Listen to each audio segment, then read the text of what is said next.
Everybody, welcome back to the High Performance Zone. Today we go deep with a fellow naval aviator turned astronaut, Jim Wetherbee. Let me tell you, Jim has flown more missions, 6 in the shuttle, and commanded 5 of them. But here's what we really talk about. We talk about how do you manage and control risk. Jim is probably the world's expert on this. He takes a lot of his NASA training and has really done a lot to make this applicable to business and to life. We get into the debrief, of course, with the Blue Angels and NASA. We get into much more, though, about the mental aspect and high reliability and safety, but really operational excellence. And Jim and I talked about 3 things that you want to do to master anything is a combination between confidence and humility. And I think this is critical, knowing the nuances behind that. So we talk about in the past, you want to go back and look at vulnerabilities. In the present, you have to have situational awareness. And then in the future, it's anticipating. This is deep. This is actually really valuable in both personal and business. So let's dive in with Wetherbee and Gucci as we go into outer space, and make sure you listen at the end, because I got goosebumps listening to Jim's description of what the stars were like and what the earth was like. And he's actually like flying like Superman above the clouds. Okay, Gucci and Wetherbee, ready, hit it. Everybody, welcome back to the High Performance Zone. Today, I have Jim Wetherbee. He goes by Wetherbee, call sign. We'll find out why. Jim, you are so passionate about controlling risk. And in fact, that's one thing, everyone, I want you to know is Jim's book out here, Controlling Risk in a Dangerous World. Unbelievable. But here's some of the credibility. 6-time space shuttle, 5 as a commander, right, Jim? I can't wait to dive into that. Correct. But even post-event there, we're talking about with BP, operational excellence, so much we can get into. But best of all, you're a fellow Navy brethren, fellow Navy pilot. And I just want to say thank you, buddy, for being on the show. Glad to be here. Well, thank you very much for having me, Gucci. Yeah, and your call sign probably has a good story too. We can get into that. Yeah, I feel very fortunate in my entire career. There's nothing else in the world I wanted to do other than to fly in space. I don't remember much before I was 10 years old. And suddenly when I was 10, I kind of woke up and realized there's a world out there. And I decided that's what I'm going to do. Not that's what I wanted to do, but when you're a naive kid, that's what I'm going to do. Yes. As I grew older, I realized there's not much chance, but I really, after college, didn't want to get an office job. So I decided to join the Navy and have some fun. So much. By the way, Jim, I just got goosebumps when you were telling that story about being a little boy and just saying, that's what I'm going to do. Honestly, that was one of my dreams. I only got to the Blue Angels, not to space, but it's kind of cool what we both got to do. And I really like what you just said there, because I think that's a big differentiator. A lot of kids have dreams, right? And they say, oh, I want to do this, or I kind of hope to do that. But, you said, I'm going to do that, right? And that's, I think, really the key. It's honestly, I kind of had the same feeling when I was 11 with our 11 to 12, that time frame. It's amazing that age group, the more I get to interview people, I find out that that's a very impressionable time in your life, right? Where were you at that age? So I grew up on Long Island in New York. My father was a bomber pilot in World War II. So he flew 48 missions over Germany. In what, B-17s or B-25s and B-26. He signed up for a second tour, which was unprecedented. They finally sent him home after 48 missions total. I'm glad they did, or I might not be here talking to you. He then became an airline pilot with American Airlines and eventually became the chief pilot and director of flight crew operations in the Eastern region in New York. So he would take us to air shows when we were kids. I never had any stick time growing up. He wasn't a private pilot, but I did see, I need to tell you this, I saw an air show when I was about that age. I think I was a little older than 10. And it was the Thunderbirds that were flying. But what struck me was I got an opportunity to sit in a cockpit. Whoa. And I just felt so at home, even as an 11, 12-year-old kid. My whole mental process is to try to understand how my mind works. And I knew even at a young age, I was able to control things. And that's what I'm all about, is how to control things, mostly systems, especially in dangerous environments. And I have no idea why I knew I could control things in dangerous environments. I just knew that I could. Well, okay. So I want to dive into that deeply, because two fronts: the controlling of the systems, but also you mentioned the controlling of your mind, right? Which I think can be two different things. And we'll go into that. But before we do that, because I do want to do that, what kind of cockpit was it? Was it the Thunderbird cockpit? No, I don't even remember. But just the feeling of sitting in there, the kind of the old smell. It might have been an old airplane. Yeah. And, a control stick. And it was so low. And so I was sitting there in the cockpit and I excluded everyone else around me. And I was just in my own imagination, zorching through the sky. And I just felt so at home there. And I knew that's what I would do.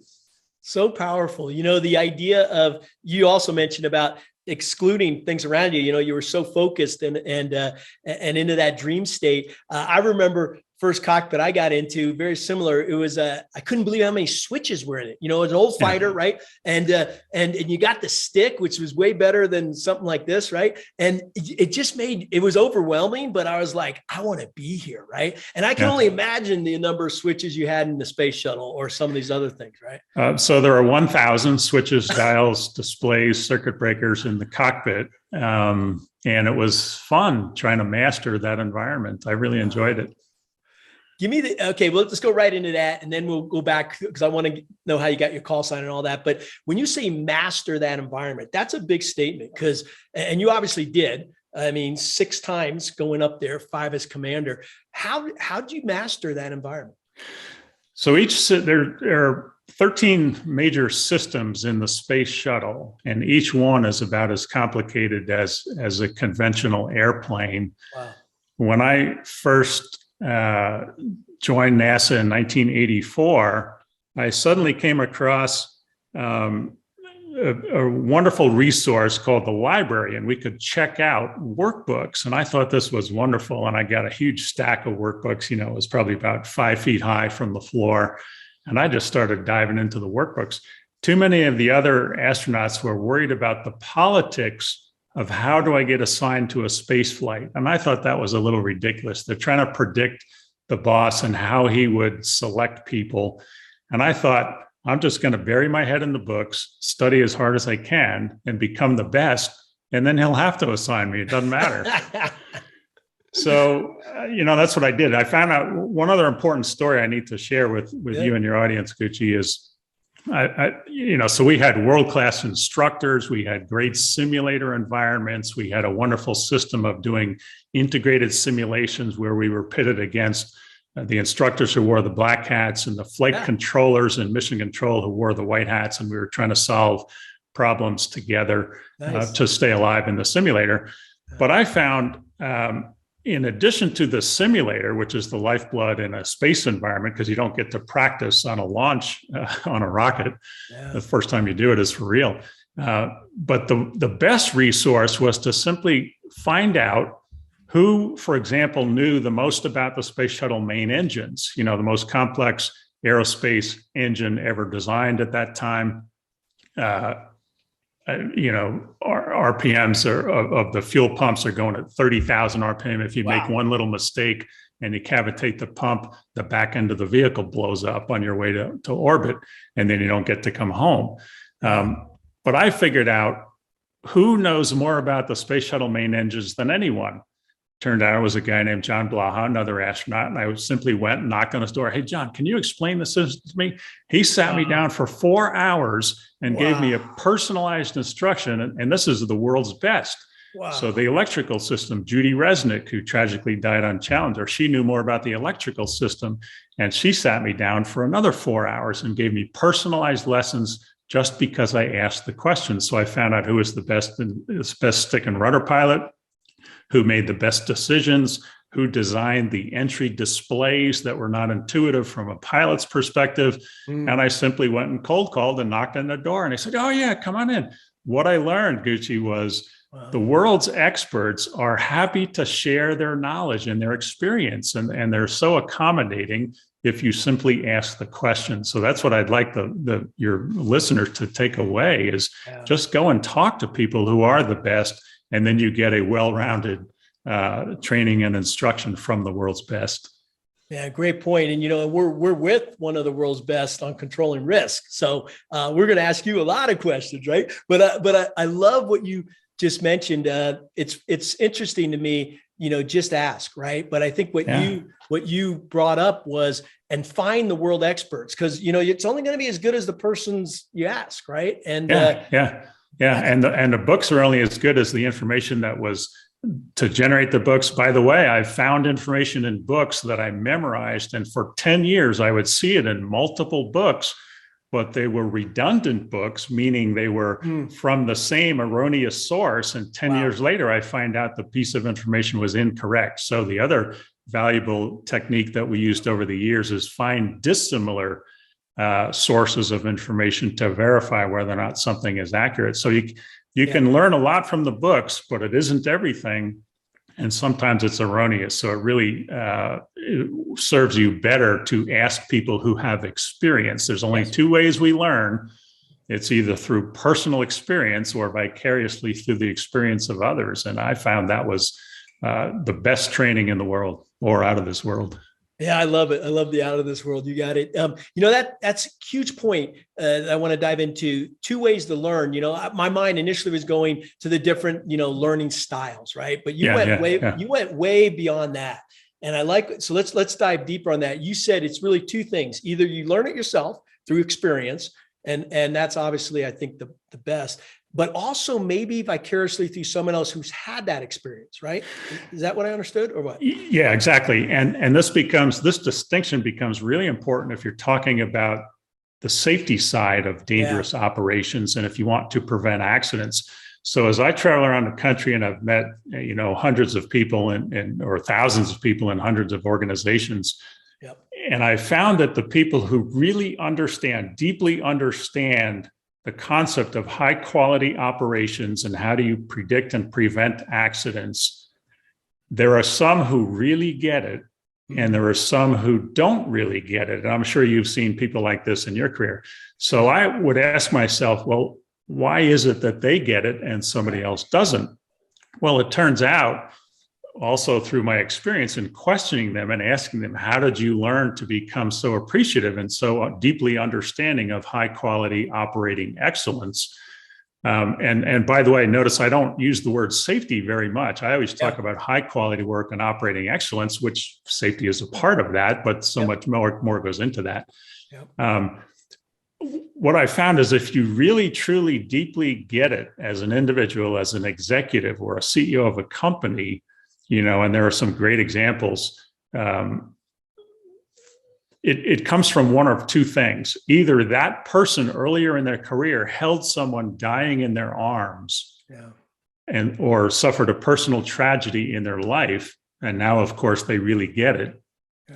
Or they had really good mentoring from someone who deeply got it through some bad experience. So the question that you and I have is, how do we help people and give them this real deep sense of, I can do this, I can prevent all accidents, including ones that are unpredictable, even if I don't know where to look, if I understand the concept of operating excellence, and if they were mentored by somebody who really deeply gets it, because that's really how humans learn. It's that visceral sense of, okay, now I really get it. Yeah, I read the books, I read all the leadership manuals, but now I'm in the field and my decisions will cause life or death. And for me to make the right decision, I have to really, truly, deeply understand the purpose, as you talk about in your book so well. And the only two ways are you either had that experience and now you deeply get it, or somebody who else had that experience vicariously gives you that experience. It's the human condition. We learn from people. We learn from stories. It's not numbers, data, equations, or words on a page. It's words coming out of somebody's mouth who said, this is what it's like. Come here, let me tell you, so it doesn't happen to you. Well, that narrative and that story, as you said, is what we remember, really, right? Like you just said. Yeah. And when it comes from a first person account, that's why you knocking on the door and getting someone to tell you it, right? So powerful. Okay, so I want to go high level first, and then we're going to dive in, because I love that you said operational excellence and didn't talk about safety. I got a story about a CEO who actually used safety as a Trojan horse for operational excellence, and we'll get to that. But real quickly, it brings up a point in my mind that I've been thinking about for years, and that is, can you teach wisdom? So I think what you're talking about, these deep lessons, I would define as wisdom, right? Can you teach wisdom without having to go through pain yourself? It's a thought. What do you think?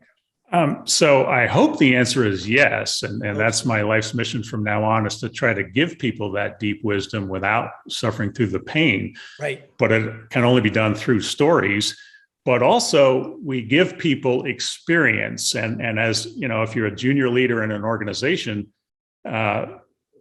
well, let me start and say, if you're the CEO of a company, please be giving your junior leaders in the organization progressively more challenging experiences. Allow them to make mistakes, allow them to learn, make sure the mistakes are contained, or at least the consequences are contained and mitigated, but then allow them to progress. So I had a great mentor at NASA named George Abbey. He learned from George Low, who was the guy who rescued NASA after the tragic Apollo fire, where we killed 3 astronauts on the launch pad. And George Low was the man who made the bold decision for the first time. Think about this, Gucci. For the first time in 4.5 billion year history of the Earth, 3 men got up and left the gravitational influence of the Earth and went to a different body. So Apollo 8 was that first mission. George Low was the man who said, yes, we are ready to go.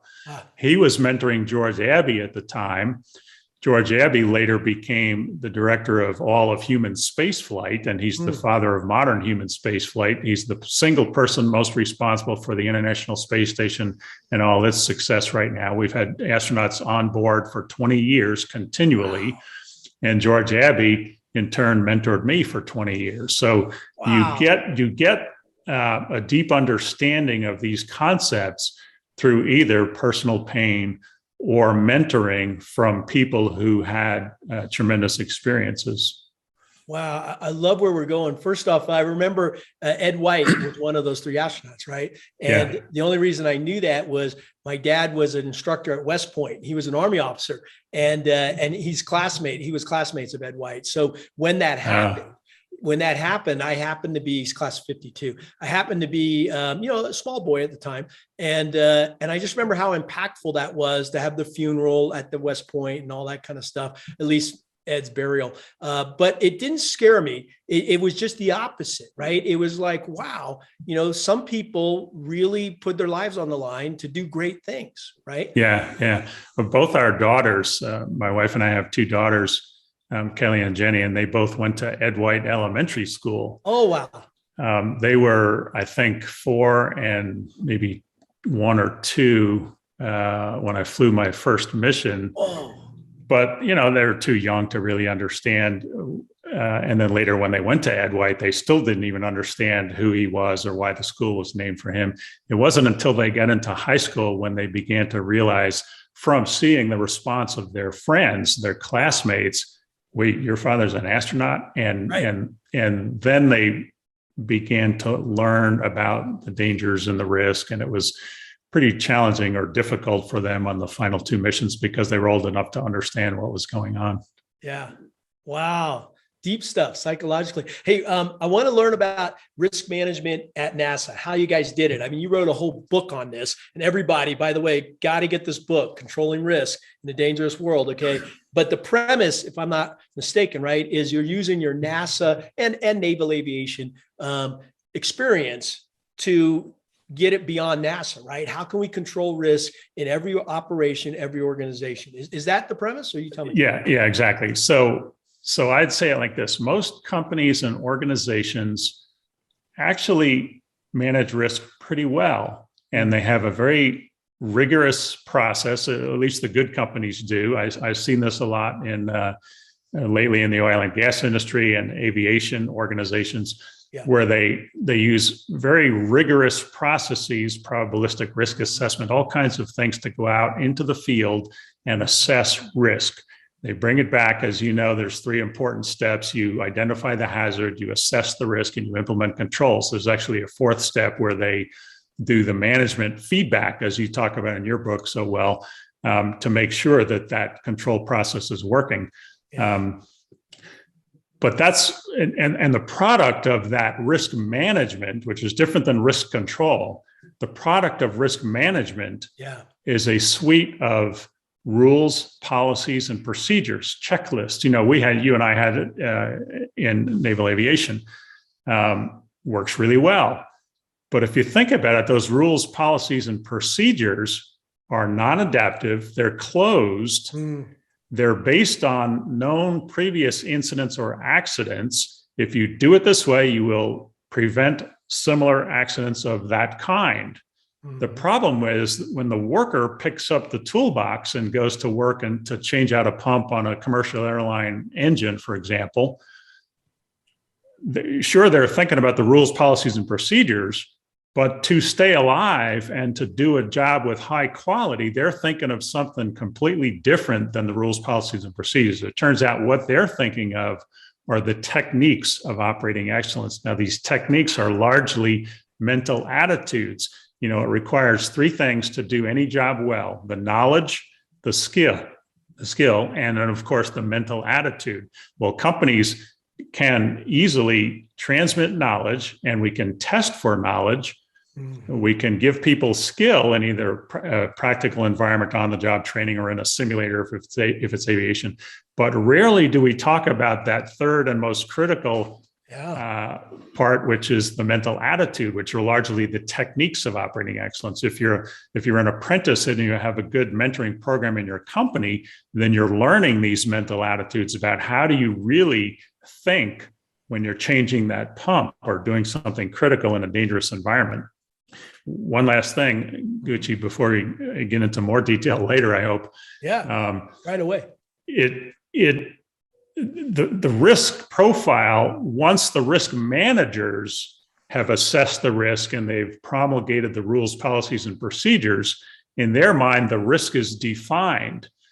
But when the worker's out in the field, the risk is constantly changing. They're faced with not a notional calculation of risk, which is likelihood times consequence. They're faced with actual conditions in the field, and those conditions are changing, and the risk profile can actually increase even if they're using a system in its intended operation in the correct way. The risk profile is increasing. So one quick example, as you know, taking off from an aircraft carrier. The most likely time that your engine is going to fail is not on landing. It's not during the mission. It's right on takeoff, because you've just recently had the engine in a cold state. Now it's at high RPM, 100%. You're at high exhaust gas temperature. Maybe you're in full afterburner. And suddenly you shock this system with a huge acceleration down the catapult stroke. The most likely time for the engine to come apart is during the takeoff or the catapult. And so you're not thinking about the mission when you're taking off. If you have the proper mental attitude and using the techniques of operating excellence, you're thinking about the process to eject from this airplane and jettison it into the ocean because I didn't have the right end speed when I got to the end of the cat. So you're staying in the present, you're assessing the risk, and you know the risk profile is increasing, even though you're doing everything fine and the system is working well. That's the most likely time that you're going to have a major accident. So another one of the techniques is always expect failures. Yes. And by the way, always expect the worst possible failure at the worst possible time. So anyway, I know I gave you a long answer. There's so much we want to talk about. The point is, these are techniques, not rules. Yeah. But the beauty of them is they're based on the principles of operating excellence. And for that reason, you will not only prevent all accidents, you'll prevent ones that are unpredictable, ones you've never had experience with before, just because you're doing things in the right way for the right reasons. It's kind of like on a test hop or when you're going, I know you're a test pilot, right? So It's one thing to have a test plan and but sometimes some things come up that haven't been done before, right? And Yeah. What I'm hearing you say, by the way, I love to use the analogy of a cat shot. What did you fly in the Navy before you became an astronaut? A7s before I was a test pilot. So I flew 1.5 cruises in the Mediterranean, and then I was picked up at the test pilot school. And then I tested the F-18 when it was new. So we had the first 7 block numbers that came off the assembly line plus TF1, the first 2-seater. Yeah. And we would do things like, so my favorite story was the story of 5.6 Hertz Oscillation. Maybe you heard about it. I'm sure they've cleaned it up over the years, but it was one of the first airplanes that had flexible wing structure. Yeah. So as we loaded heavy bombs in the outboard wing station, the bomb, because the wing was so flexible, it would start to twist, and the bomb was set up an oscillation with the aerodynamic forces over the bomb and the coupling with the mechanical forces of what it was attached to on the wing. And the funny part was, it's not funny, it's kind of dangerous. On the 2 opposite bombs would set up an anti-symmetric oscillation at a frequency of 5.6 hertz, which was the root frequency of the airplane structure. And it would shake you so bad in the cockpit at a frequency of 5.6. So 5.5 times a second, you're shaking so badly that your eyes saw 2 of everything. You could not focus on the instrument panel. There were 2 of everything. If you looked out, the whole world was jittering and dancing. But the cool part was, because it also was one of the first airplanes that had digital flight control technology, the engineers were able to, with only 40 lines of computer code, type in a fix to actively suppress this oscillation with active suppression using the ailerons, which would damp the oscillation.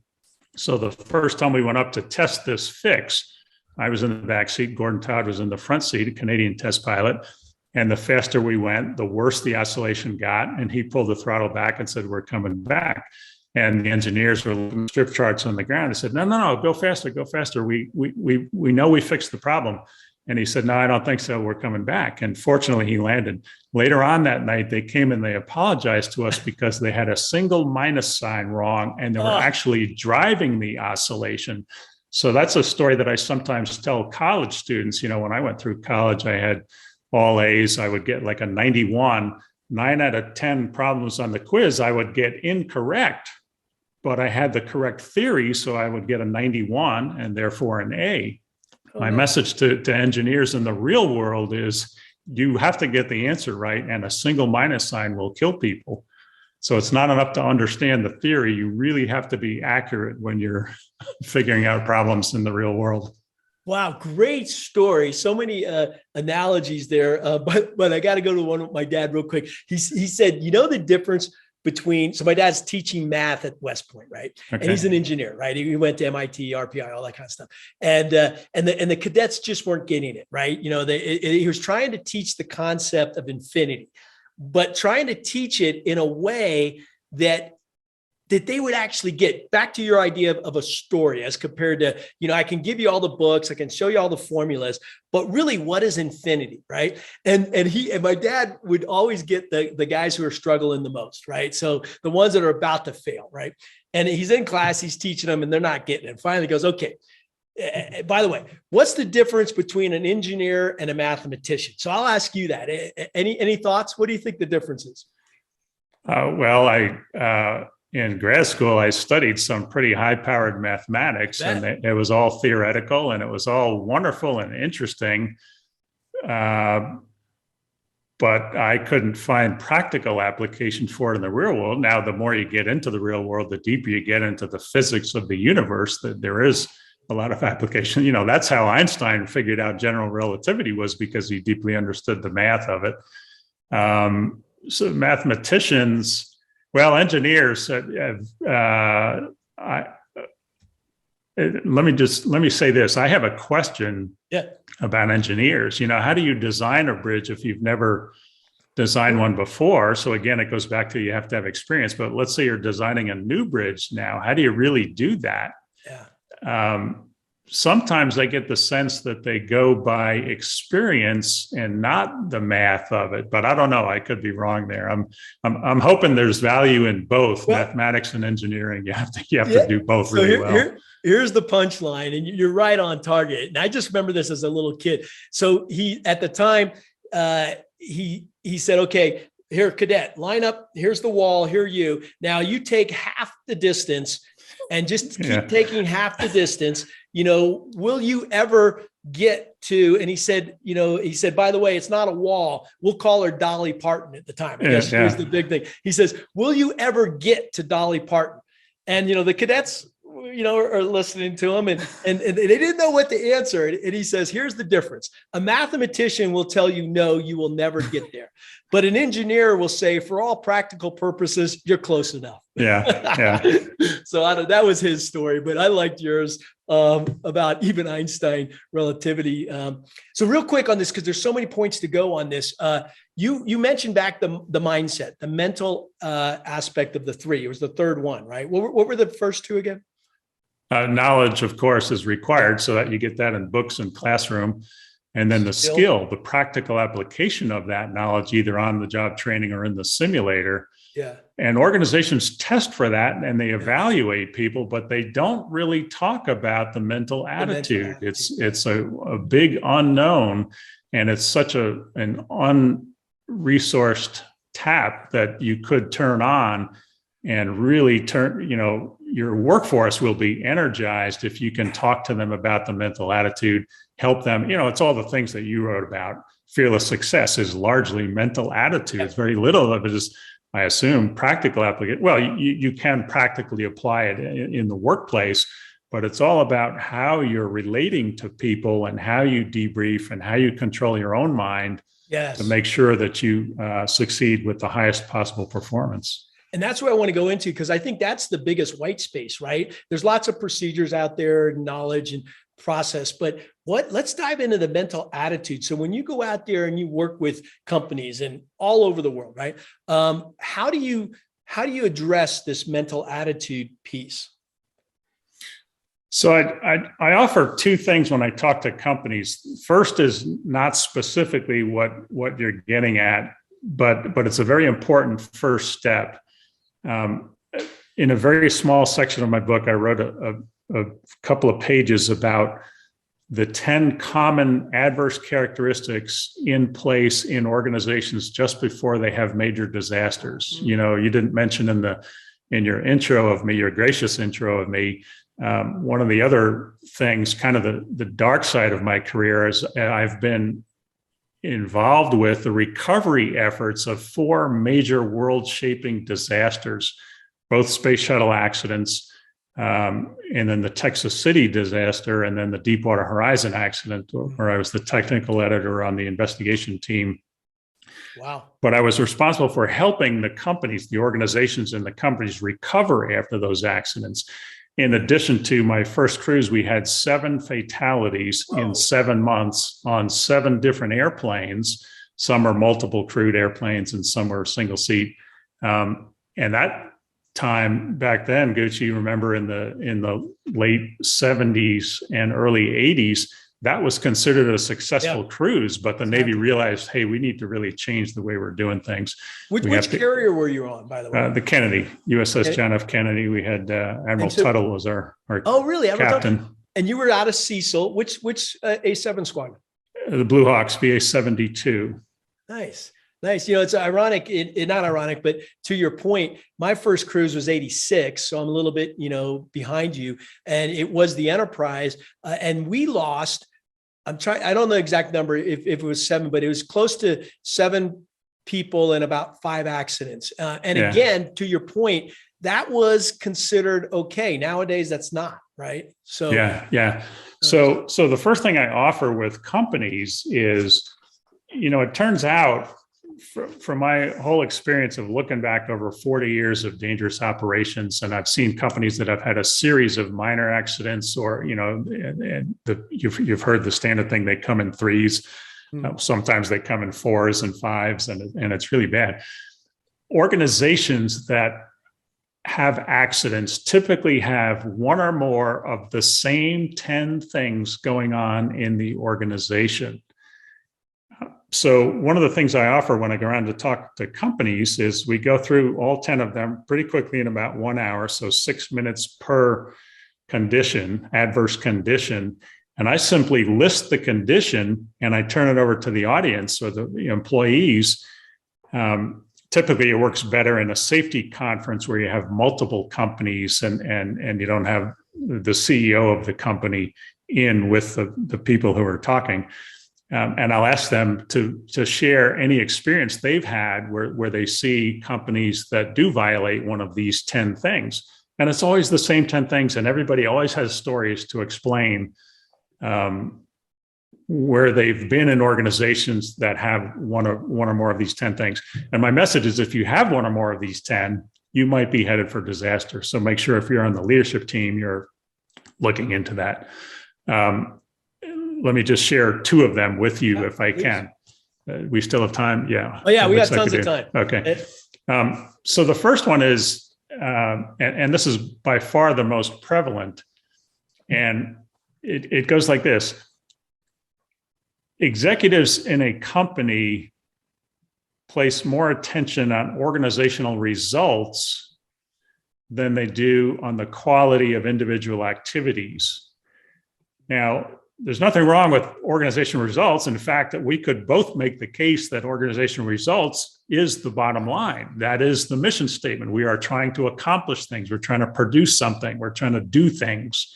So that is, by very definition, what we're all about in this company. So it is very important. But you can't tell people, we didn't do so well last quarter, we need to step up our game, the competition is beating us, we have to achieve better results or more results next quarter, without telling them, and now here's how we're going to do it. We're going to help you with the quality of your individual activities. No single employee conducts or creates results. They merely conduct activities, and it's the summation of the entire team conducting activities that create the results. And by the way, a single poor quality activity can result in disaster if you're in a dangerous environment. So the executives really have to be careful. Yeah, share with me that we're not doing well on the bottom line, but now help me to improve the quality of what I'm doing, because that's what it's all about. So you find that bosses that don't understand they really need to help people with the quality of their activities, they might be headed for disaster. Here's a second one that I think you'll appreciate. I still have found no companies that I've spoken to who really deeply understand this concept. And it's the problem of accountability. Yeah. And I'll explain it like this. So I was doing a conference one time and I asked somebody who was a projects team leader. It was a construction company. He was creating a product that would be delivered to another branch of the company. And I asked him, to whom are you responsible? Your boss? And he said, no, I'm sorry, not responsible. To whom are you accountable? Your boss? And he correctly said, no, I'm accountable to the recipient of my product. So she's a team leader over here. Yep. And I said, well, how often does she call you? And he said, never, unless there's a problem. Well, then she's not exercising the process of accountability if she doesn't come to you until there's a problem. Right. So accountability is not, most people equate responsibility with doing. I must do something. It's in my job description. I'm the guy who's supposed to do it. Or I'm a team leader and my team is doing it. I'm still responsible as the team leader. I have responsibilities to do things with my team. But accountability is different. Accountability is to answer to someone. Typically, it's your boss. I'm accountable to my wife. Even CEOs of companies are accountable to the board. Yep. But the point is, if that board or the person to whom you are accountable is not coming to you routinely and regularly and causing you to open up your books and explain, what are you doing? What did you learn last week? What are your challenges that you have next week? How can I support you? If they don't routinely come to you and ask you those questions, you are not accountable to them. If nobody's asking you questions, you're not accountable to anyone. even though many companies think they're accountable. And certainly after an accident, there's a lot of blame and finger pointing, and then you're accountable, but that's a very small part of the real process of accountability. So what I want to see is companies that are exercising a process of accountability before an accident in a positive way. So my boss, George Abbey, I mentioned him before, would come to me once every 2 weeks. And he was, actually, I had to go to him. And he would say, so what have you, at the time I was director of flight crew operations, so I had 150 astronauts working for me. And he would say, what'd you learn last week? What are the challenges you have? What's coming up next week? Do you have all the resources you need? Is there something I can do to help you to solve any issues? What are the issues you have? Yeah. And I knew, because he was going to ask me the same series of questions 2 weeks from now, I better have answers to those questions. And so now I was empowered and inspired to go search for vulnerabilities in the organization. He didn't care if things were going well. He was appreciative that things were going well, but he really perked up when I said, here's an issue I have, I don't know how to solve it. He was really engaged. The first problem is what we call a sunshine report.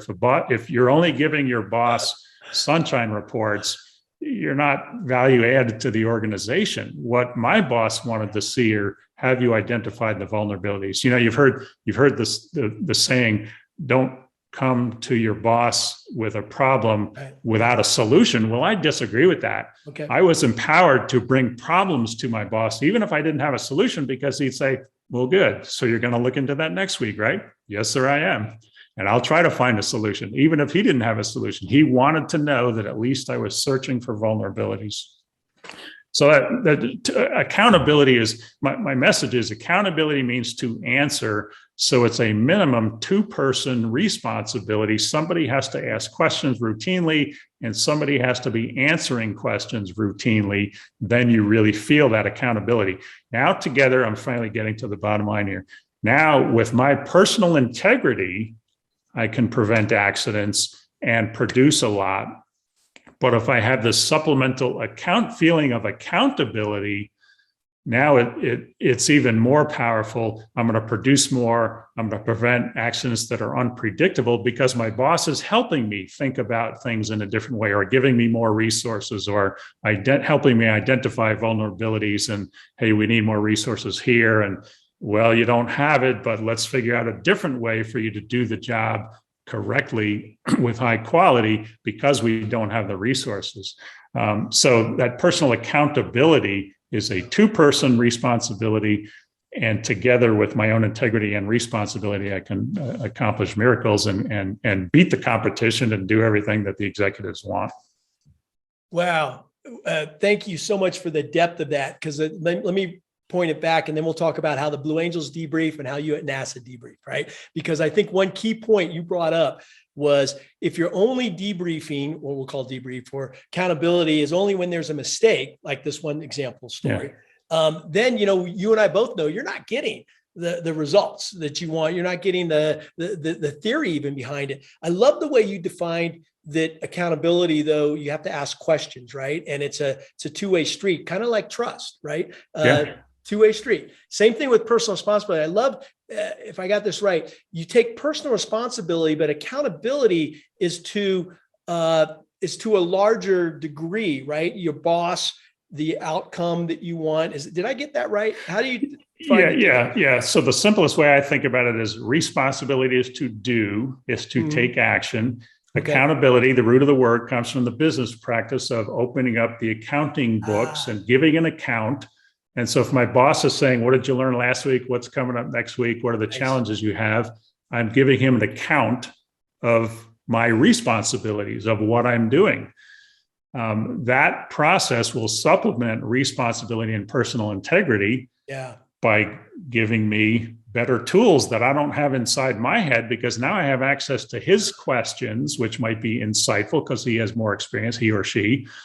And also I get to voice concerns that I have. And maybe he says, oh, okay, well, I better give you more resources because you've identified this vulnerability. So that process of accountability, of answering his questions, causes our performance to go up another notch. Okay, so it reminds me of a story of a major general. I got the pleasure to listen to speak and be around, and he told this story. And then I want to get those three questions because I'm a slow learner. I'm not as smart as you, and so I want to make sure I really get those. But he said this. He had all his captains or whatever, whoever he was they're reporting him. He said every week I want you to answer three questions. One is what went well. Okay, more importantly, what didn't go well? Okay, what do we need to improve on? But the third one I found very interesting. He said, "And who did you help?"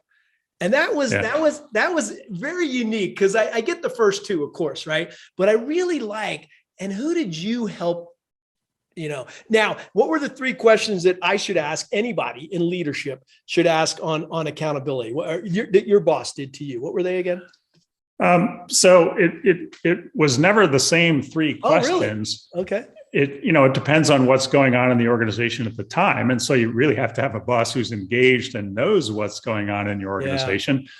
But since we're talking about generic situations with a wonderful podcast with a lot of listeners who are doing disparate things, you could think of some pretty common things that you would ask, and they would be just exactly that you said.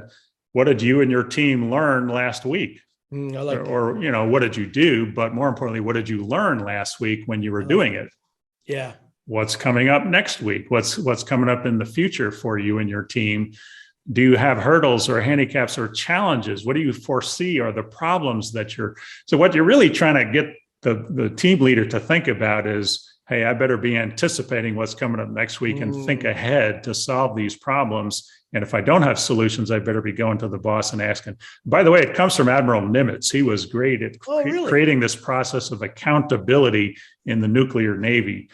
His people every 2 weeks had to go to him and explain what they were doing. And he would ask really tough questions. But was that Admiral Rickover or Admiral Nimitz? Rickover. I'm sorry, Rickover. You're right. Oh yeah, he's a legend, man. Yeah, People were scared of him, right? Yeah. But so that brings up a very important point.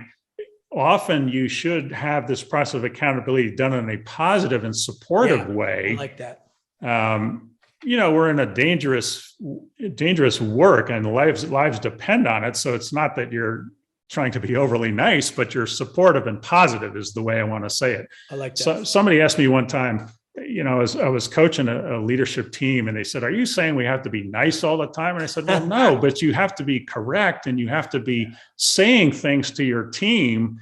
And if they need to be counseled, you cannot avoid that conflict. You have to go and counsel them because lives do depend on it.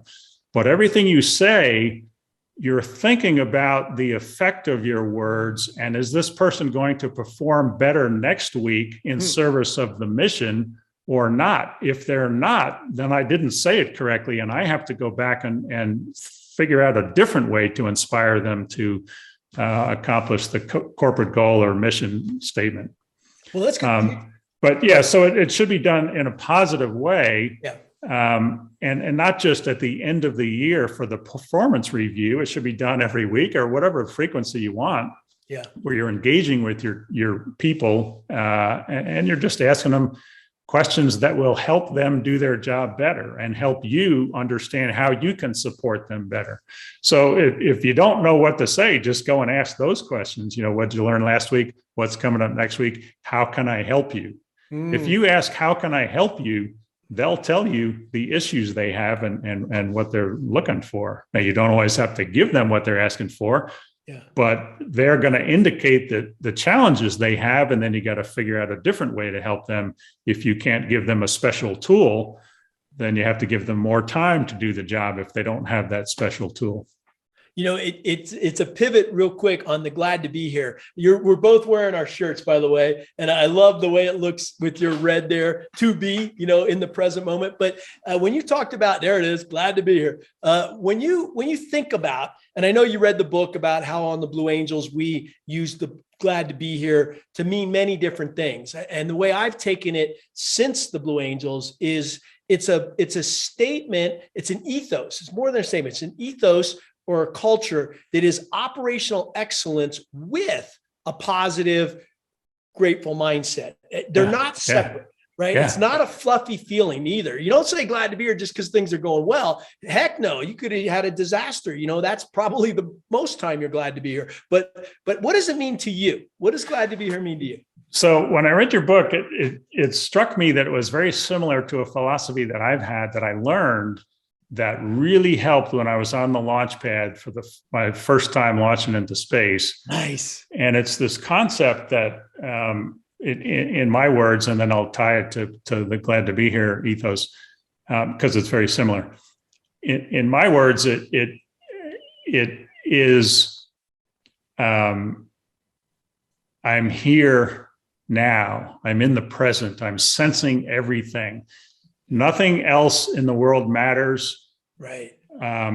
In some cases, I do have to anticipate going up. Let me back up and start over. Let's say we're launching and we're going uphill under all this tremendous acceleration. You have to anticipate at least 10 seconds, but nothing else past that temporal horizon matters. I might die 20 seconds from now, but I only care about now and the next 10 seconds as I anticipate energy mode boundaries that are approaching, because I do different things if I lose an engine now or if I lose an engine 10 seconds from now. So I have to be thinking about, constantly anticipating a very small amount. But when I'm here in the present, it opens up your brain. It's kind of a Zen thing. I've done no training and I know nothing about Zen, but as I explain this, people have told me, yeah, that's just like Zen meditation. Yeah. It opens up your mind. You see more. Yeah. You're aware of more. If a single gauge starts to flicker, I will immediately see it, because it's not that I'm scanning the whole cockpit. I'm absorbing the whole cockpit. I'm taking everything in. And it's a skill that you learn over years and years of flying in naval aviation, as you know, and you really have to refine it by the time you get to a launch pad. But I've learned it really helps in the real world, and I want to share this one with you. This is kind of weird, but I think it really works. It helps increase longevity. Now, I may die tomorrow, or I may die 20 years from now or 40 years from now. But I'm going to enjoy today. I'm going to enjoy right now. The benefit of it is I see more, I experience more, I have more fun, I have more enjoyment. Even if it's a difficult situation, I'm going to realize this is making me stronger. I'm appreciating the fact that it's making me stronger. Yes. When I get to my deathbed, it's going to seem like it was a long life because I experienced every single moment of every single day. They didn't whiz by because I'm thinking, well, I got next week's events coming up. I can't wait to get there. Yeah. And all of a sudden I forget what happened in this week. So, be here now is what we used to say. Yeah. And to me, it's almost exactly like glad to be here. And you even focused on to be. That's what we would say is be here now. There's another one related to it. If you're in a crew environment, be where I'm not. So if the commander's focused, I need to be wide. And if the commander's wide, now I can focus down on something. So the two are kind of related, but I love your way of explaining glad to be here. Well, I love, the be here now, and actually it's ironic, Jim. Just like you as a naval aviator, you're just thrown into the training, the naval aviation. And then, if you do well, you project up, right? So you're a carrier pilot. By the way, I loved your analogy of going off the cat. I was an A7 guy too, the first time. And I remember, you single engine, right? So when you go off the cat, you better know, I think I remember is emergency jettison, right? Get the stuff off the airplane, set the attitude. Maybe that was the F-18. But do you remember the off the cat procedures for a lost engine in the F-18? Oh yeah. So here's another story that I think will help. And this goes to the mental attitude that is largely what we're talking about. So as you know, and you even explain it in your book, when you have emergency procedures, they must be ingrained. And so the organization will test you at least once a month, sometimes more often. And you had to get, including in NASA, flying the Air Force T-38, you had to get every word exactly right. Well, years earlier, when I was a new guy flying off the USS Kennedy for the first time in my A7, it suddenly occurred to me, the words don't matter. Right. Getting the exact wording does not matter. If I hit the end of the cat stroke and I don't have sufficient end speed, I have to do three things immediately right now.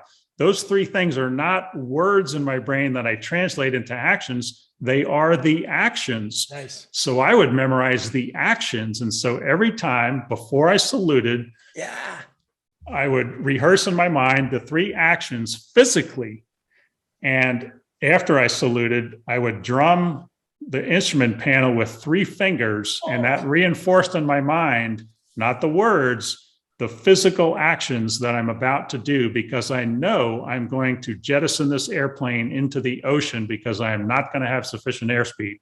All 345 times I had sufficient airspeed and I didn't have to eject, but I was always ready with the actions, not the words. So it's a mental attitude thing. Oh man, this is so cool. Because I love the idea that you tapped three times. I believe I call it a trigger, right? Not that I call it, but there's idea of triggers, right? So can we have a mental and a physical trigger? Because what we're really talking about, by the way, this is where I love talking, because my research and just talking to people is the connection of the mind and body, right? And we talked it earlier, process and mindset. There's lots of different ways to think about this, right? But I love what you just said, going off the cat. So it's funny. No one ever taught me this either. But what I remember is when I was going up to the cat in an A7, or it really didn't matter, F-18, I would go through, loss of engine on the cat stroke in my mind, even though in the briefing, maybe we did that, maybe we didn't, who knows, right? But going up was worst case scenario. I think you pointed that out. What is the worst case scenario that I need to be aware of right now, and going through those procedures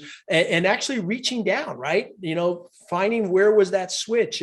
Where's the ejection handle? Simple stuff. But what was interesting is, and tell me how you think about this.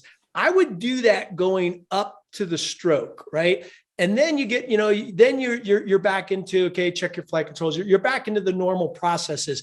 And I think I was able to put out of my mind, and maybe it was there the whole time. I don't know. I'm trying to think about it, but I'm trying to think about the idea that once I was comfortable that I could handle the worst case scenario, that allowed me to focus on just do the job, right? How did you process that? Yeah. So I like where you're going with this. So there's two parts of the brain and the prefrontal cortex of their work, and the control, I call it the controlled and the automatic.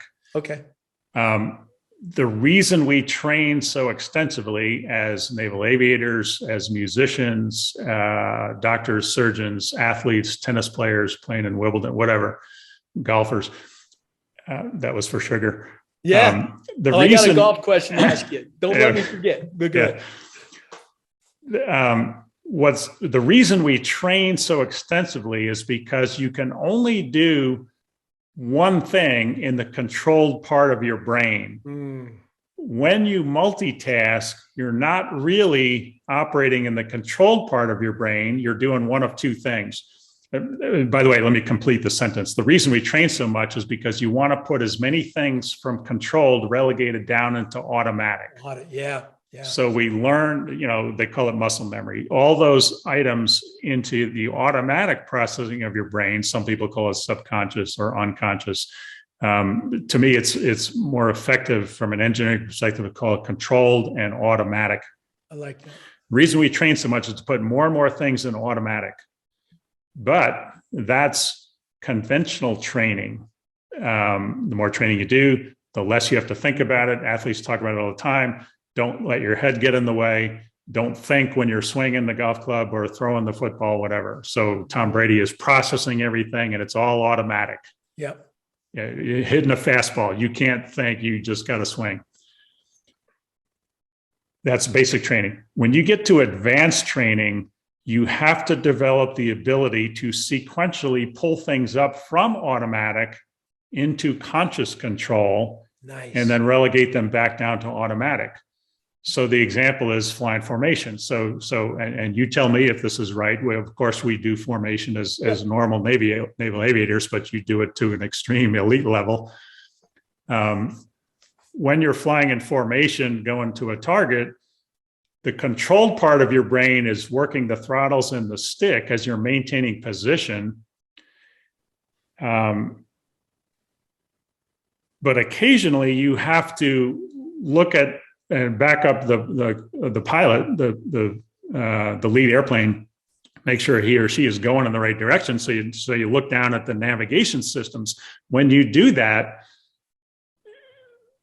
the control of the airplane is now being kind of done automatically. Mm-hmm. Mm-hmm.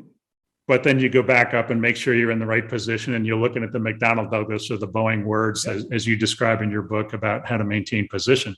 So yes, occasionally you have to bring things back and forth. Yeah. So go back to your example on the catapult stroke. It's entirely appropriate to rehearse and consciously in your conscious controlled part of your brain, the procedures. Now relegate them to automatic. Yep. And now think about the normal operation. What I would do was focus on how am I going to make the decision? This is while I'm going down the catapult stroke. How am I going to make the decision to eject? Right. And it's going to be primarily airspeed. Yeah. But if the airspeed indicator isn't working, you have to back it up with an independent source. So gut feeling based on experience of what the acceleration feels like. Whether or not I have flying speed, you don't immediately eject. You're going to have to make sure that, it's real sloppy and I'm losing altitude and I'm at full power and there's nothing else I can do. So I eject. Yeah. So I would then concentrate on what is the next trigger that's going to cause me to go back down to the automatic and do those three things automatically and get out of this airplane. So you're doing the right things. It's so cool. In the past, it's fun. I don't know about you, but it's fun learning about why it worked. When I was going through it, I knew how it worked because you just did it. Right. But I think what's fun now is unpacking the why and then translating that into unexplained situations or things that others can handle. And so part of the Zen, I want to go back to real quick, is I've done a lot of studies. Actually, I was with the Dalai Lama 3 times studying meditation, done a lot in the Far East on, this idea of focus. And to me, meditation is really focus. It's just they're different techniques. In fact, what we were doing was what I call dynamic focus. You're not sitting there cross-legged, with your eyes closed. You're doing stuff, but you're able to do what you've said so many times today, block out the outside world, focus in. And then what I really like is this idea of opening up and focusing down, opening up and focusing down. Turns out that, and this is just through some deep meditators. I don't know if there's any real science behind it. I was told 65 times a second. We have that ability. The human brain has this ability to open up and focus down 65 times a second. So as you were describing multitasking, there's no such thing. It's really going from frame to frame to frame. Exactly. Yeah. And you can train yourself to be really skilled at going back and forth. Yes. And it gives you the appearance of multitasking. But the only trivial point is your conscious brain is doing, your controlled part is doing one thing at a time, and you sequentially are going back and forth. Exactly. So let's now, we could stay on theory all the time. I just got to ask some fun questions because I got you right in front of me. Okay. So let's dive into, and we'll go back to some of the serious stuff. What's it feel like to be sitting on the space shuttle? Okay. You talked about it, your first time, and how did that experience change as you did it 6 times? So let me explain the first 2, which were the relevant ones to answer your question. So the first one, and I'll back it up to the night before. Mostly the job of being an astronaut is fun. It's exciting. It's rewarding. It's professionally the best thing I've ever done. It's just a great job. It's exhilarating. But there are a couple of minor instances or isolated instances when the reality of the job hits you. And one of them is the night before your first launch attempt. So when my head hit the pillow, I realize now, and so in this last hour of talking or more, you now know how my brain works. I realized I've just now run out of time to get any smarter, and it's too late to quit. Now I had to deal with that. How am I going to get a good night's sleep to be able to perform at high capacity tomorrow morning when I wake up? Yeah. So my first thought took me about, very quickly, I realized this is the only thing I've ever wanted to do since I was 10 years old. helpful, but insufficient because I could still die tomorrow. And that's not what I wanted to do since I was 10 years old. So I had to go a little bit deeper into my mental processes. And it took me about 20 minutes. And I finally realized tomorrow morning when I wake up and I climb on this vehicle, if bad things start to happen, I'm going to spend my last seconds trying to save in priority order the crew, the vehicle, and the mission. Essentially, I was taking myself out of the equation. Doesn't matter what happens to me. If I can save the crew, I'll die happy. If I can save the vehicle, great. If we can complete the mission, better still. That has helped me through the years. It's always about the other people. You said it in your book. It's always about the audience. How can I give them an impactful message that's going to help them? It's not about me. I'm on stage under the spotlight, but the spotlight's really on them. How can I best help the audience? So that really helps. So, and I had already worked on and practiced and honed the skill of staying focused with that temporal horizon, not caring about anything else. So the one difference, and I don't think it's a real difference between the way I think and what you wrote in your book, is I think it's just the words. The way I explain it is there is fear, but I've repressed the fear. I distinguish between fear and worry. You call it fear and being scared. Worry is unproductive fear where I do nothing about it except, wallow in the fear. Fear can be a motivating factor. So when I go out to the launch pad, I know I could die, but that's kind of irrelevant. It's in the back of my mind. I'm staying in the present. I'm making sure I don't trip when I get out because the cameras are on me and I'm climbing up to the vehicle. Exactly. You stay in the present. And when the countdown clock is almost at T0, you'll know exactly what I'm talking about. You're at such a supreme focus of being in the present. And all of a sudden my commander reached over and slapped me in the shoulder. And then he can touch two other people on the flight deck. There's four of us on the flight deck, two sitting right behind us, and he can touch them on the knee. And this is within 2 minutes of launch. We've just done all the checklist and I'm focused and I'm ready. And all of a sudden I get this distraction where he whaps me on the shoulder, doesn't say anything. And my first thought was, what are you bothering me for? I'm in the zone. And I quickly went back into the zone, but I realized what he did. And I picked up on that and I used that same technique for my next 5 launches, but I did brief the crew that I was going to do it. What he was doing, Gucci, was he was telling us, I'm with you. We're in this together. It's us, this personal connection. Wow. But I would brief my crew and I would tell them, when I touch you, that's what I'm saying is we're in this together. We're going to live or die together. But let me tell you about my second launch attempt. So we get... Who was that, by the way? Dan Brandestein, best commander ever, had an innate sense, an intuitive sense of how to make decisions. When I said before, I went to the world's experts, I went to him to ask, how do you make decisions when you're in space? Because he was just the best at it. Unbelievable. I learned so much from him. I've been so fortunate. I've had great leaders as you have throughout your career.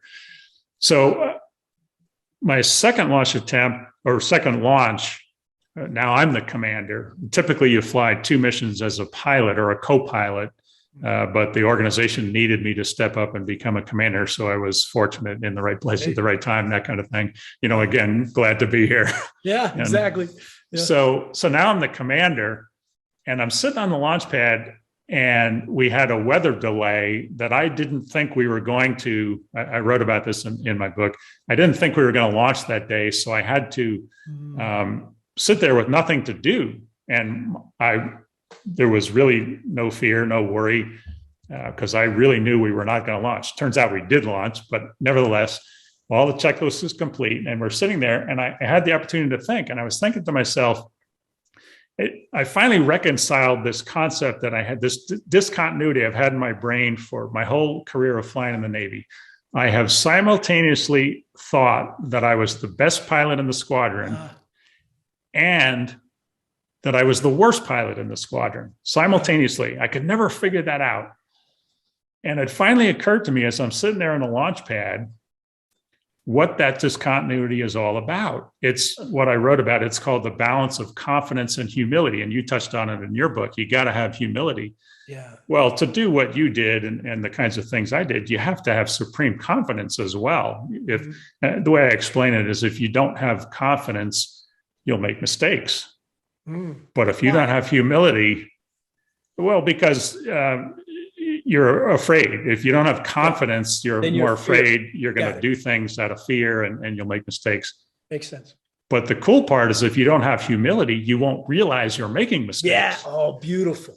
So well said. So that was my first thought. Was I now understand what makes people operate at elite levels is that they do have this balance of confidence and humility.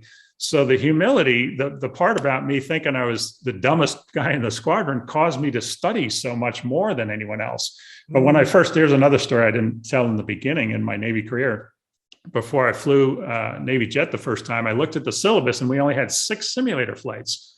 And I'm thinking, that's not enough for me. So I became friends with the night shift janitor in the simulator building. Really? And he would allow me to sneak in at 1 a.m. to practice in the A4, the TA4 simulator. Really? You know, and I'd fuel it up. So I had like 36 hours in the simulator as opposed to 6 hours in the simulator before I flew the jet the first time. Wow. So anyway, I've always done much more preparation than anyone else that I know, because of that humility of thinking, I'm not good enough to do this job. I better prepare more. Fortunately, the humility part was in the technical side of my brain that caused me to study more. The confidence part was in the emotional side of the brain that allowed me to do things without fear of making a mistake. But every time I put my hand on a switch, I always thought to myself, am I about to make a mistake? Is this the wrong switch or is this the right switch? So that confidence and humility builds on it. But there was one other point that I want to get to, and I'll share this one really quickly. On the launch pad that same time, I also started thinking of the hundreds of thousands of workers around the country who are pouring their hearts and souls into launching people into space. You know, you may have heard the saying that some of the older guys said, you're sitting on top of a rocket with millions of components all built by the lowest bidder. That's right. Well, I didn't think about it that way. I thought of all these people, hundreds of thousands around the country, and all these different companies that are really doing this not for the money. They're doing it because they believe in the mission. Yeah. And that inspiration of thinking about them gave me more confidence. And I stopped thinking about this vehicle may explode 20 seconds off the launch pad. Because I was thinking, this is built by really great people who are doing their best to do the job well. And that gave me huge confidence. And I draw on that resource. You know, it's all, and the final thing I'll say is, rockets don't launch people into space. People control rockets that launch people into space. So it's all about the people and how can I inspire them to do their jobs well with high quality and operating excellence. Man, I love your word there, inspire again, because to me, I heard this definition, to breathe life into. And that, you know, that makes sense. It's not a motivation thing. It's to breathe life into them. Right. And then you got to tie that operational excellence on it. It's exactly what you're saying. That's why we're so in sync. These mental attitudes and then the techniques, I think you call them techniques, right? Mental techniques, and then the processes. Yeah. No, huge. Hey, so do you guys debrief at NASA? I'm sure you do, but how is it different than a normal, let's say, fighter pilot debrief? So we drew heavily on crew resource management from the aviation in the 70s and 80s that did so well. And so we really took that to heart.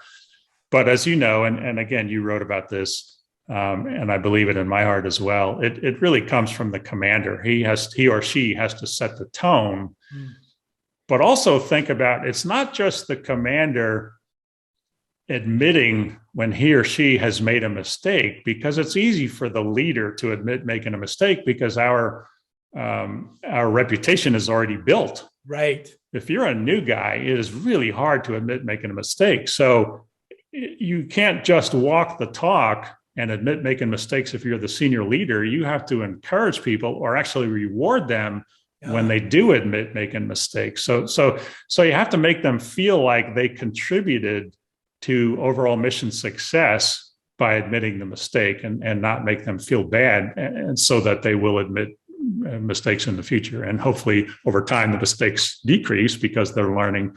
So yeah, it's all about the tone that the commander sets. So the one thing I did that I think was pretty important on my crew, when I was the director of flight crew ops, I had a squawk box where I could hear the debriefs of the other crews in the integrated simulations.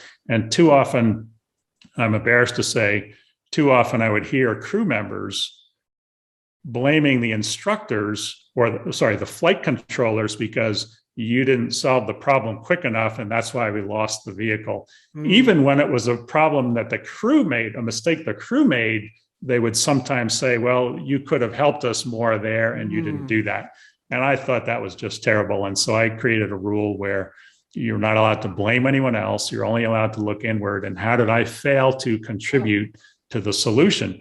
What I found, so here's the benefit of it, the unanticipated benefit. The anticipated benefit is we weren't embarrassed, and we had more fun in the debrief. The unanticipated benefit was now the controllers and instructors loved working with us more. They came to help us more. They came earlier. They stayed later. You talked about this with the Blue Angels. You know, your crew chief is there long before you ever show up because they love working with you. Yeah. And it translates on orbit in space. We made actually the fewest mistakes of anyone because I didn't have a crew of 7. I had a crew of 700 because we were talking so well with the flight controllers on the ground and involving them in our operations. And so it became a big, huge team because we were accepting our share, we're accepting all the responsibility and giving them none of the blame. Wow, that's brilliant, Jim. Thank you for that. If I'm listening to this, and I'm thinking about my teams, 2 key points is I'm glad you mentioned the junior person who hasn't made, that's hard there, right? Once you got you're established, right? And I think that's one of those things too, that we got to keep having good coupons, right? You got to keep filling up the piggy bank of doing good things so that you can balance out when you goon the pooch, right? Sometimes. I mean, and it's both, right? But I really love the way you did it with your team. That's something I'm going to emulate about no blame. But what made me thought about is how to do this personally, not just in a high reliability organizations like we're talking about. And I learned this with my first marriage. I ended up getting a divorce. And I remember, and the reason I share this is I used to, point a finger at someone else. And then one day I finally realized there was 3 of them pointing back at me. Yeah. And the biggest lesson I learned from that, and I've tried to apply it in everything, is that it's really coming from me. I'm part of this thing, I don't want to point a finger at somebody else. At the same time, how do you, whether it's a personal relationship or a business, how do you use your leadership where you do address, though, hey, things aren't going well. Here's what we need to fix. Here's some ideas. I mean, how did you use, and I know it changes in all situations, it can, but how did you balance that from letting somebody else bring something forward versus we need to address this now? It requires experience to know when it's time critical and when you really need to issue orders. If you issue an order, you had better really understand and have already received the feedback. So the first important step is receiving the feedback, or not only soliciting the feedback, or encouraging feedback or inputs before you make a decision, but really inspiring them to give you comments. So it's more than just saying, hey, I need your input. Right. I need to make you feel rewarded for giving input to this problem that we have. To go back even further, if you're leading a team, the first thing you really have to do is set expectations and be very clear about what you expect. But it's not just a transmission of those expectations. You have the conversation. Do you understand? What do you think about it? Do you think there's a better way to do it? And then help them succeed in the organization. So I've given them the expectations. But now I'm conducting this process of accountability that we were talking about, where I'm helping them succeed. I'm enabling them to succeed. I'm giving them the tools, the training, the time, et cetera, to do the job, the teammates. But then when they do succeed or have a failure and admit making the mistake, I make them feel rewarded for succeeding or making a mistake, and sharing that with the other team. So you really make them feel good about that process. You know, I think I need to work more on that last piece, the rewarded piece, because I think in our training, you know, at least not only naval aviation, but the Blues, and I'm sure in NASA, it's always looking for the little bit you can get better, right? Constant improvement, bam, bam, bam. And so that's deep inside just the way I perceive the world, you know, and I think I just need to be more conscious about rewarding when successes are done. Yeah. So you taught me. Yeah. And a lot of times the reward is just a simple acknowledgement. Yeah. Hey, great job. I saw you working on that. Wonderful. If you learn something in the future, let me know, because I'll be real interested. But thanks for doing it. Yeah. Yeah. Hey, I got some fun questions too, but I'm just so much into your mind. I love it. And by the way, it's interesting. You mentioned back in Pax River when you were doing the lots 1st through 7. I was on the Blues early on when we got some of your airplanes. There was a lot 5 aircraft. You know, they weren't carrier suitable, right? And so we picked them up. And I think the 7 jet that you flew in, I flew 300 hours in that airplane. Well, 250 when I was the number 7 pilot. It was a lot 5, I think. I can't remember, but I do know it was pretty old. We had some real issues with in-flight refueling testing, where you could get into full stick stop to stick stop PIO, trying to control this thing because of the lags in the flight control system. They cleaned that up, I think, by the time they issued it to the fleet. Yeah, I was going to say I never had that problem, so thank you for figuring it out beforehand. You know, one thing, just a technical question for me. It's not even for the audience. I remember when I was switched from the A7 to the F-18. I had no problem departing the A7 and being confident that I could recover it, you know, based on altitude and all that stuff, right? But they scared the hell out of us in VFA 125 or 101 about, you know, departing a Hornet, right? It wasn't predictable, and, you know, the falling leaf and all the processes. So I know that I fought the airplane a little differently. You know, I wasn't on the edge because I just was very hesitant to depart this thing. Did you find in any of your tests, was it really an issue or not, the departure? Yeah. So the guy who did a lot of that stuff was Craig Stencil. He's retired now. I was not involved in those tests. I did a lot of the ordnance delivery stuff. Okay. I vaguely remember what you're talking about, but I guess I assumed that it was survivable. I don't recall that it was a big concern that we had, or it certainly wasn't that I had. Yeah. Well, you know, where it came to light was, and I don't know if this was in the book or not, but we're in Moscow in 92, right? Flying with the Russians and getting a ride in the Su-27. And I'm in the back seat. And that airplane, you know, I said, hey, let's do a tail slide. And he showed me, you know, and it just, you know, as a pilot, you can just mimic, you know, kind of ride the controls. And we did it at 3,000 feet, though, started the tail slide right at 3,000 feet. Yeah, I know. Just with your laughing, that's not normal, right? Yeah. And then I'm like, I got it. Me pilot. I remember he turned around, you know, you're in the front seat. He looked at me like, really? You know, and I said, yeah, I got it. Let's try it again. But the same altitudes. It wasn't like we went up to 10,000 feet. And I just remember how honest that airplane was. You know, it was pulled throttles back to about 78%, nose up, not 90, like 85 or something. I can't remember. And then, you know, letting it stall out. And as it stalled out, I remember how honest the airplane fell. It wasn't going to fall left or right, very honest. And then full stick, back stick, because of the big stabs back there. And the nose pitched down so gently. I mean, it was like, it was gentle. It wasn't crazy at all. Big thing was don't add the throttles until you get more airflow going over the compressors, right? So that was the part that was a little hairy, just kind of waiting. And anyhow, it was super easy. There, no skill involved. I guess the guy who actually did it the first time, big time. But anyhow, that was an honest airplane. You know, the controls. You were confident in that. And back to this idea of confidence and humility. I really want to say thank you for those two definitions of how you combine those two, because I think that's really important in anybody here. I want to turn that to healthcare real quick, because we're talking about high reliability, this organizations that you teach.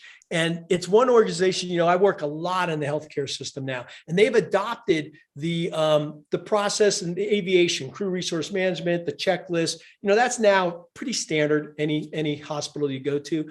The debriefs are not as what you and I would know, but there is a difference there. And I'm trying to figure out, and I think you're more on the cutting edge of this. It's not just protocols. Yeah, they have great protocols like we did, right? But there's something else that's going on in healthcare, and how can we help them? That's kind of the big question.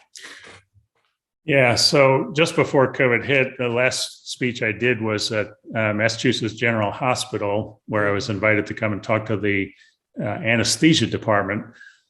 By the way, the first thing I want to say is I was really impressed with their process in the operating room as they're getting ready to infuse the patient.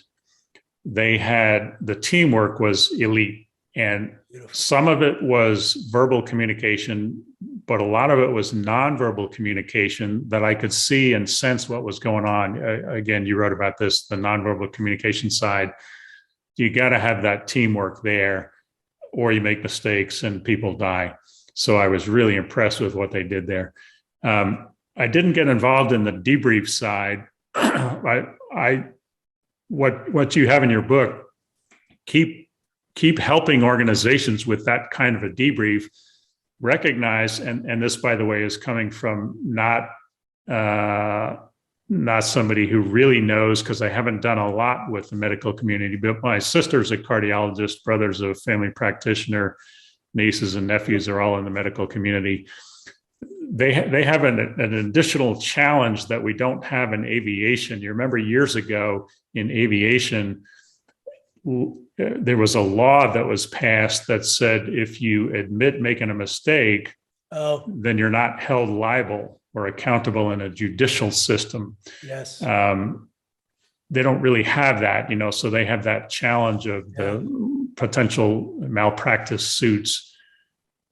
But it doesn't change the fact that the debriefs are really going to help them to learn, prevent errors in the future. And you know all about, because you said it earlier, debrief the things that went well, because that also reinforces, you don't want people to do something well and they really weren't thinking about it and they just lucked into it. So get them to think about it and vocalize, why did that work well, so that we can build on that in the future. But then also the opportunities, or you call this something else, the others, critically important.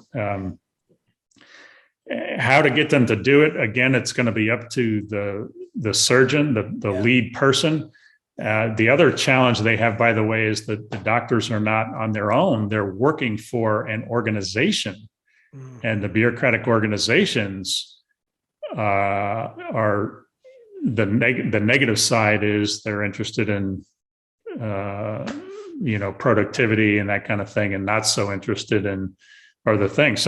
So maybe let's think about, maybe we go to the CEO of the company that's running the healthcare practitioners and convince them of the value of the Blue Angel style of debriefs and learning lessons and that kind of thing, because in the long run, that's going to save you money, because you won't have as many lawsuits. Yeah, there you go. Hey, big time. We'll work together on that, by the way. We'll get some opportunities out there. That'd be fun. Hey, what about golf? Okay, so Sugar is our producer. He's been on here the whole time. He told me you're a big golfer or something. And so I want to know, what's your favorite golf ball? We got a bet riding on this, by the way. So I use Titleist, but that's that's it. Sugar won. He told me you were going to say that. and we didn't talk about that. What we did talk about is the similarity and the mental discipline required to play the sport. I mean, you really have to be. It's not about the ultimate score. It's not even about the shot. It's really about, we didn't talk about this, how do I control my brain to control my body? Because all that matters is the club head in the final 2 feet before impact and the next 2 feet after impact. That's all that matters. I don't care what's downstream after I've decided what shot to hit and how I'm going to hit the shot and that kind of thing. Then it's about execution, and you got to clear your mind of everything, including errors that you made on the last haul, and really have that similar mental discipline that you have as a Blue Angel pilot. So the challenge is there for you, Gucci, to go try to master your brain by involving it in something like golf. You're either going to like it or you're not. Right. I used to golf, and then I kind of tweaked my back, and I do a lot of yoga now. And I found that I'd rather just continue to do the yoga. But the point, this is really critical. Give me a couple of technique items, give our audience on exactly what you said. How do you control your brain in those situations and in life? How do you do it personally? So, well, the first thing is, so again, go back to knowledge, skill, and attitude. So knowledge, I got to understand the mechanics of the swing, and the skill is I have to really practice. So I still hit the driving range more than I play on the course. And today I hit before this. Oh, you did? To get my mind right, I hit 190 drives out on the driving range and a couple of irons because I'm working on something on my drive. But it's all about ingraining it, putting it into Jim, where do you live? Where are you right now? So I have a house in Bend, Oregon. Yeah. But in the winter you can't play. So we have another house near the grandkids in Dallas, Texas, suburb of Dallas, Texas. It's also more centrally located when I want to go and help companies around the country. Yeah. But I can hit the driving range, all year round in the winter months. That's the difference between you and I real quick. So I'm in Sun Valley right now. And you said you were up here earlier giving a talk. We had 3 feet of snow. So you're out there hitting drivers and I'm out there with my snow blower, cutting the path for the dog, which I actually don't mind. I love that. Yeah. But go for it. So finally, to get to the meat of your question, what I'm working on now, and this took me, I only started playing 5 years ago. My brother was a golf pro, but I only started when I moved to a golf course and figured I better learn. And it suddenly occurred to me after a bunch of lessons and 4 years of practice earlier this year, it's not about your hands and your arms, it's about your hips. Mm. And it suddenly occurred to me, if I rotate my hips in a certain way, I get huge increases in power and therefore distance, but also accuracy. So to finally get to answer your question, what I think about, it doesn't matter how much pressure there is or who I'm playing with or if there's money on the hole or whatever, none of that matters. What goes through my mind before I swing is the swing thought. It's not really a swing thought. And by the way, I can show you the checklist I have of the words. Wow. What goes through my mind is, and I don't always close my eyes, but I visualize the feeling of the hips in motion in coordination with the arms. So it's more about, what I think about is executing the feeling. Nice. And that's how I clear my mind of whether or not there's water out there or woods or the fairway's narrow or wide. None of that stuff matters. If I get the feeling right, and this comes from Ben Hogan, who wrote probably the classic book on the golf swing. If you execute properly, the ball has to go where the only place it can go. Yeah. Which, by the way, comes back to all the things we've been talking about. Exactly. And another thing I wrote about in my book is hardware is deterministic. Companies will have accidents not because hardware just failed. Right. It will be because they caused it to fail. They might not know how they caused it to fail, and maybe it's not even knowable, but they did something and the hardware behaved as it had to.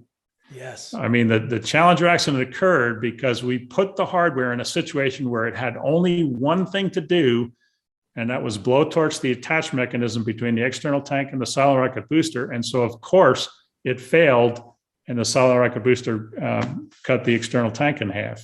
It had to, because managers made decisions to put the hardware in that position. Mm-hmm. Wow. It's cause and effect, right? I think at the highest levels, It all goes down to that, right? And it's back to this idea of accountability and responsibility is, where am I in this cause and effect? I know in a spiritual way, I did a lot of reading about that you can only get a positive outcome from a positive cause, right? And the same thing with negative, though. You do a negative thing, it's going to come back. The only problem we have is this idea called time, right? Where quantum, it's hard to always put, like what you guys did with the challenge, is that you figured out the cause and effect. Sometimes for us, it's hard to know, well, what was that cause of what I'm experiencing and when did it happen, right? Yeah. And more importantly, how do you prevent it the next time when the situation might be different? And so you've heard probably the phrase that a lot of safety professionals talk about, try to identify the weak signal. And I never understood, what do they mean by a weak signal? What does that mean? Well, it turns out one of the techniques is, I call it recognized divergence. So when something begins to deviate from its normal expected pattern, even in the smallest way, that's a divergence that we must train ourselves to recognize. The quicker I recognize it, the easier the correction is.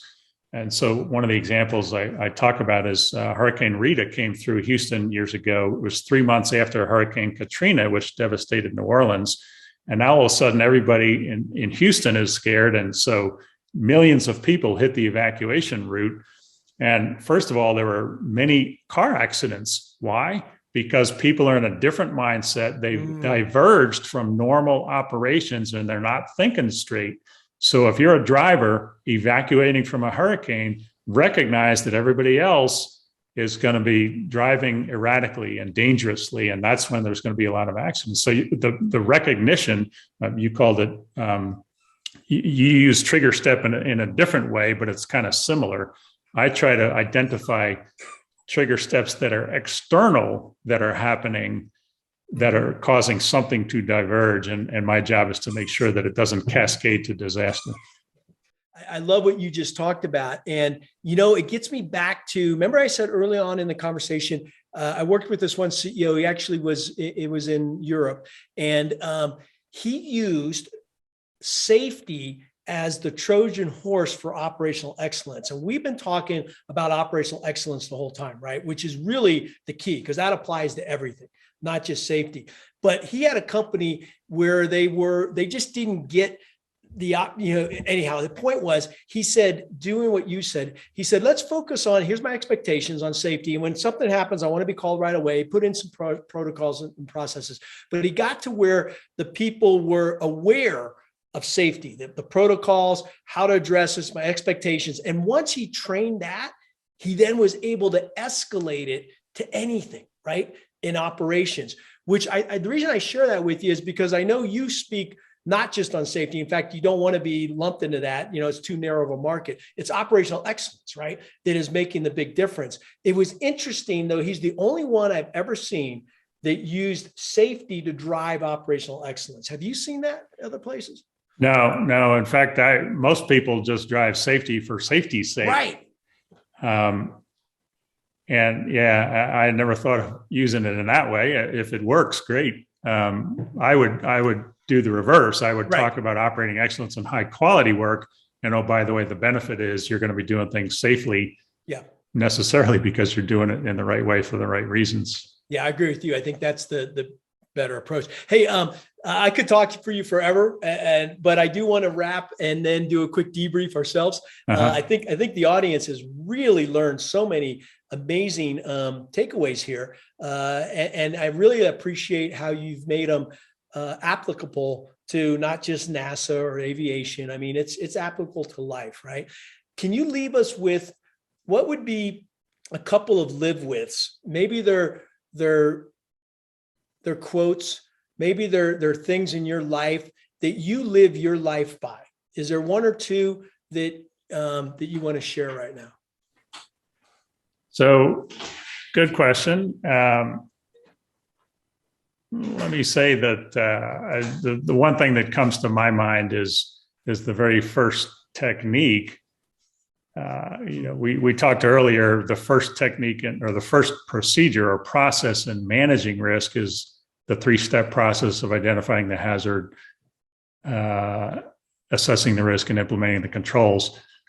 That's actually the second of the most important techniques on the mental attitude side when an operator goes into the field attempting to control risk. But you can't even identify the hazard unless you do the first one, which is to develop and maintain risk awareness. But again, that's just words. What does that really mean? So I separated into three distinct categories: past, present, and future. In the past is what we call search for vulnerabilities. So there's no airplane, boat, lawnmower, automobile, anything I've ever tried to operate without fully trying to understand, how can the system kill me? So I read the owner's manual, talk to other operators, as we've talked before, read accident reports, that you get a real good sense of how can the system kill me? What are the vulnerabilities of this system? Mm-hmm. That's all rooted in the past. In the present, just before I do something, some task, I need to maintain awareness, maintain situational awareness. So you know this very well. In military aviation, they teach this. I really have to be aware of the situation and what I'm about to do. Yep. But the third one is the most challenging, and it's the one I really try to think about a lot, which is in the future, I have to anticipate the changing risks. So I've shared a couple of examples. As we're taking off on a catapult stroke, I anticipate that the engine's about to fail. If I'm driving in a car, not only am I understanding the vulnerabilities of, for example, going through an intersection, and I'm maintaining awareness to see if somebody's going to hit me, but I'm also anticipating where they're going to be. Are they running the red light? Can I see them and avoid them? I'm anticipating that somebody else is going to try to kill me. So those are the three things that I do all the time. It's become ingrained now, where you're searching for vulnerabilities, maintaining awareness, but anticipating what's going to happen when I take this next action. What are the consequences, both the intended or predicted consequences, but also what are the unintended consequences before I take the action? Wow. You know, it's ironic. I wake up every morning. I'm going to ask you what your morning routine is, because I'm very interested. And I do something like that, which I call the glad to be here wake up. I just do it on gratitude, but it's the three things: past, present, and future every morning. And I just say simply, what am I grateful for in the present moment? Because I like to start there. Then I go back to the past, what happened yesterday. And then I go forward and try to anticipate, like you said, how can I help other people? And that's, open up my arms and help them. So it's ironic, but the fundamentals are there, right? What's your morning routine? I guess I kind of do the middle one only, and it goes back to my version of glad to be here, which, by the way, I think I'm going to adopt or modify mine. I just try to stay in the moment and but try to enjoy the moment, enjoy the process of waking up, enjoy the process of looking at a couple of news stories or emails or, doing whatever I do. Don't think too far ahead, just enjoy the moment, because that moment's never coming back. Yeah. So enjoy it now. Wow. I'm just picturing you waking up in space, right? Those must have been precious wake ups, huh?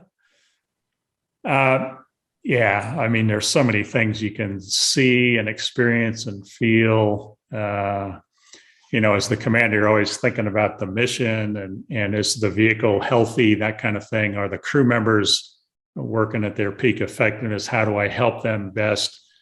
But just looking out the window and seeing the glorious universe is just unbelievable. Yeah. So, and maybe that's where I kind of started it or continued it. I tend to be the kind of guy on orbit where I'm really thinking about the mission, but I told myself, this may be your every flight. This may be your last flight. You better look out the window and enjoy the scene. Try to record it in the brain's memory, because it's going to be your duty to explain it later on. So yeah, I still remember it as if I was there, because I really consciously tried to freeze it in my mind, all of the experiences and the feelings and the sights and the sounds and the clouds rushing by. You can get up to the corner of the window where you see nothing except glass, and you're floating, so you're not touching anything, and all you see is the clouds rushing by. Wow. And not only do you get a visual and physical sensation that you're Superman flying over the clouds, but you really are.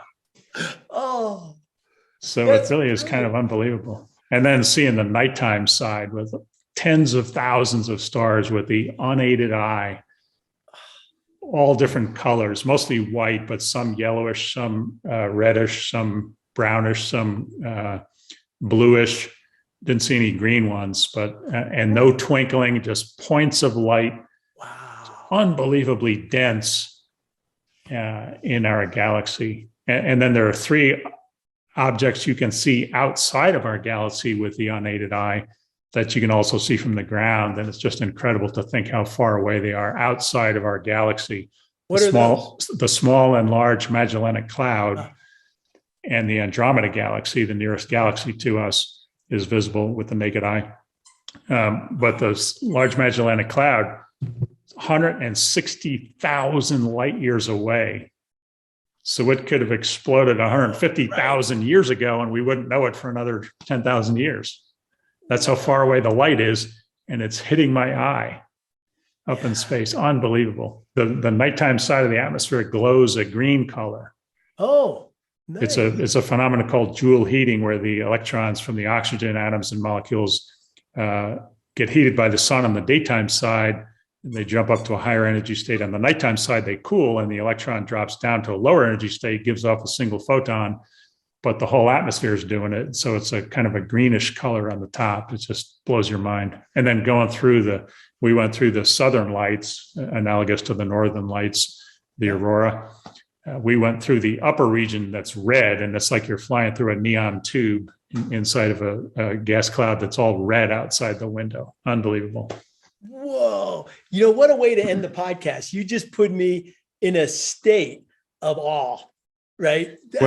Well, so John, I know just to expand it just a little further, we got to get the vehicle on the ground. So now you come screaming through the atmosphere on re-entry, and the reverse mental process happens. The faster you're going in space, the slower you need to think, because things are not happening that quickly. But the closer you get to the ground, the slower you're going, the quicker things are happening. And you really have to accelerate your brain before landing with the navigation and the guidance and the control and making sure the systems are all working.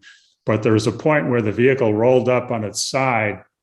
We're going 15 times the speed of sound, probably down at, I don't know, a couple 100,000 feet over the roads of New Mexico, heading to Florida. And I could see roads and cars, and we're going 15 times the speed of sound. And it was like a momentary, oh man. And then right back into the cockpit to do the work that was required to stay on task, and then come in and land the vehicle. It's just an unbelievable feeling controlling that kind of a vehicle that has a lot of instabilities and uncertainties and bad characteristics in the handling qualities. But if you understand them and stay away from them, it is a really sweet flying machine. You would have loved landing the space shuttle, right on speed, on target, if you stay away from the idiosyncrasies of the flight control system. Sorry, we had to get on the ground before we concluded the podcast. There you go. You just took us to landing. What a great experience. I want to end with a glad to be here. Thank you so much. Thank you for this. It's a really special time together. I mean, really connecting at a very high level on the side of risk management and control, but also the mentality behind it is what I'm taking back, and just the preciousness of your time. So I want to say thank you, and I'm deeply glad to be here. Over to you. Just a tremendous experience talking with somebody who really understands these concepts. So I had a great experience for the last couple of hours, and there is really only one way to say it.